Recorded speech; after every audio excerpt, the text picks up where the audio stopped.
सोनीपत नई अनाज मंडी स्थित किसान भवन में भारतीय किसान यूनियन एकता सिद्धपुर के नेताओं की अहम बैठक हुई, जिसमें 15 दिसंबर को पानीपत में होने वाली किसान महापंचायत को लेकर किसान नेता अभिमन्यु कोहाड़ और वीरेंद्र पहल के नेतृत्व में किसानों की बैठक हुई। पानीपत में 3 सूत्रीय मांगों को लेकर किसान महापंचायत करने जा रहे हैं। भारतीय किसान यूनियन एकता सिद्धपुर की सोनीपत जिले के पदाधिकारियों की बैठक हुई है और कुछ दिन पहले प्रदेश सत्र की बैठक होकर ये तय किया गया था कि आने वाली 15 दिसंबर को पानीपत जिले में एक प्रदेश सत्र की महापंचायत करी जाएगी जिला मुख्यालय के ऊपर, जिसके जो महत्वपूर्ण मुद्दे हैं। पहला मुद्दा तो ये है कि अब तक खराब हुई फसलों का मुआवजा किसानों को नहीं मिला है। हमारे प्रदेश के मुख्यमंत्री माननीय नायब सिंह सैनी जी ने कुछ दिन पहले कहा था कि दिवाली से पहले किसानों के खाते में मुआवजा आ जाएगा, लेकिन दिवाली को बीतते हुए भी बहुत सारा टाइम हो गया है, अब तक किसी भी किसान के खाते में मुआवजा नहीं आया है। तो हमारी पहली मांग ये है कि तुरंत प्रभाव से किसानों के लिए मुआवजा जारी किया जाए। दूसरी जो हमारी मांग रहेगी उस कार्यक्रम की वो ये है कि पानीपत के, सोनीपत के, करनाल के बहुत सारे किसान ऐसे हैं जिन्होंने 2017-18 में उत्तराखंड में इकबालपुर शुगर मिल में अपना गन्ना डाला था,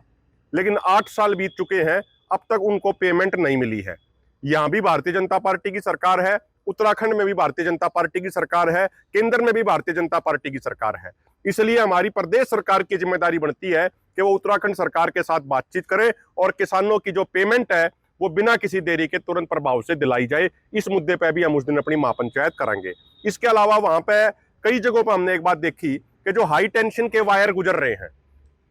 किसानों के दबाव की वजह से हरियाणा सरकार ने एक बेहतर कानून उसके मुआवजे के लिए बनाया है और केंद्र सरकार ने भी उसके लिए अच्छी गाइडलाइन जारी करी है, लेकिन कानून बनने के बावजूद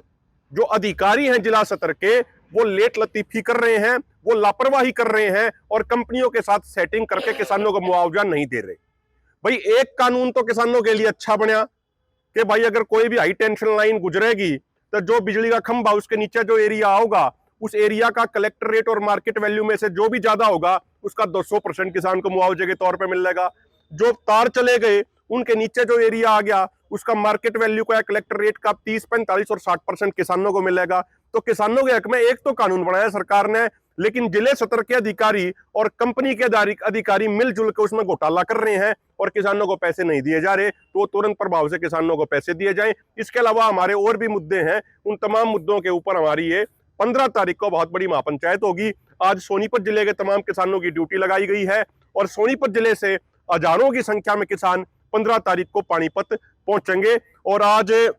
जिला प्रधान बेदी दहिया जी के कहे अनुसार और हमारे अन्य पदाधिकारी हैं उनके कहे अनुसार हमारे भाई कृष्ण जी हैं गांव सैया खेड़ा से, उनको हमने गन्नौर ब्लॉक के प्रधान की जिम्मेदारी दी है और ये पहले से भी काफी सक्रिय हैं और आगे आने वाले समय में गन्नौर ब्लॉक के गांव में जाकर यूनियन के इस पौधे को अधिक से अधिक मजबूत करने का काम करेंगे। हमारी भारतीय किसान यूनियन एकता सिद्धपुर की जिला के सत्र की ये मीटिंग रखी गई थी, केवल पदाधिकारी इसमें बुलाए गए थे और जो 15 तारीख को हमारे प्रदेश अध्यक्ष ने बताया कि प्रदेश स्तरीय एक यूनियन के बैनर के नीचे हमने पंचायत रखी है पानीपत के अंदर, कि प्रदेश के अंदर जो किसानों से लगातार वादे तो सरकार की तरफ से किए जा रहे हैं, लेकिन उन वादों को ने पूरा करवाने के लिए आज भी किसानों को धक्के खाने पड़ रहे हैं, धरने प्रदर्शन करने पड़ रहे हैं। तो उनके लिए हमने ये मुख्य रूप से अपनी पंचायत का आयोजन करा है। उसी के संदर्भ में आज सभी सोनीपत जिले के हमारे पदाधिकारियों को बुला करके उनको इसके प्रचार की और इसको मजबूत करने के लिए तैयारी करने के लिए दिशा निर्देश दिए गए। अगर ये वीडियो आपको पसंद आया है तो इसे लाइक जरूर करें। अगर चैनल अभी तक सब्सक्राइब नहीं किया है तो कर लें और नोटिफिकेशन पाने के लिए बेल आइकन भी दबा दें।